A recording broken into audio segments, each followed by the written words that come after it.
Okay, I'm going to try something I have not tried before.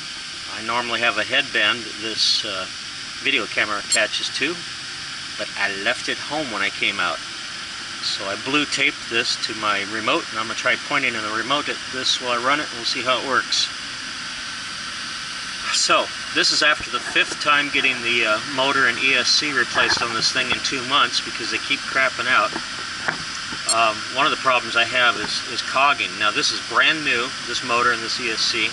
Just got put in this weekend, haven't run it yet. I did test it in the hotel room, and it does what I say cogging really bad. Maybe it's not the right term, but when I try to get low power, that's not doing it real bad there.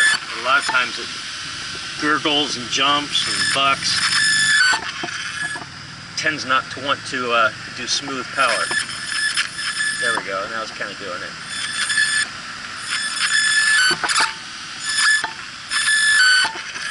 Anyway, another problem I've had with this is that the stock batteries that are currently in it, they're puny little batteries, 3200 milliamp 20C batteries, they tend to make this thing run hot. And one time the batteries made the connectors so hot that they melted off. So we'll see how it goes today. I'll check it every now and then. Here we go.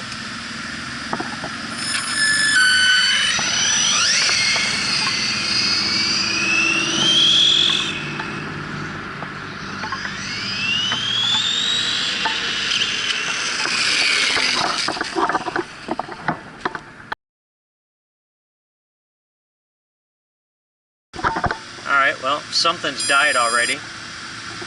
When it came back to me, it just had no brakes and no power. It just quit. Now I'm checking the battery on this. I don't know if you'll be able to see this or not. This is a 2S battery, and it's got 4.09 volts per cell. And that should be just fine. Now I'll check the other one. Well, here's those cheap, crummy DHK hobby batteries. I just tried them in the truck again. No luck. Wouldn't even fire up. So I'm going to get another set of batteries that are mine, that are good ones from SPC Racing, and we'll check those out, see if they work. And here we go, my SPC Racing batteries, and I've got one of them hooked up here. We'll see how that shows up on the camera. It's basically fully charged right there, 4.18, 4.19 on the 2 cells. And both batteries are identical. So those are going to go in the truck now. We'll see how it works.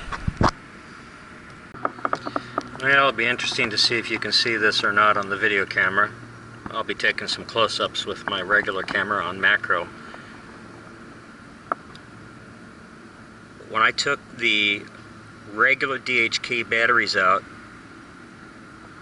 I didn't notice it until I went to connect the new battery that this connector from the ESC, which apparently was resoldered on at Hobby People, has got something wrong with it. It looks like a piece of solder was bridged across.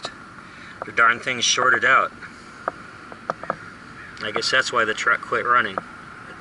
I'm done with Hobby People. I'm done with these DHK electronics too. I like the truck in terms of its durability, its look, its layout, its strength. These electronics are just terrible.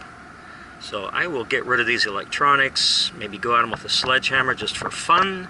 I'll put some good electronics in this truck, and away we'll go, because I'm not going back to Hobby People.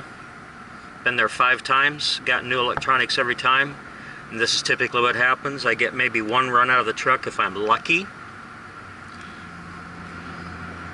This truck has been in the shop more than it's been in my hands in the last 2 months, and that's just sad.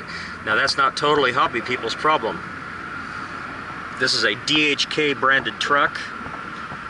DHK sells exclusively through Hobby People in the United States, so as far as I'm concerned, they're all in bed together. And it's not a very well made bed, let me tell you. These electronics are just terrible. When the motor runs, it doesn't run very well.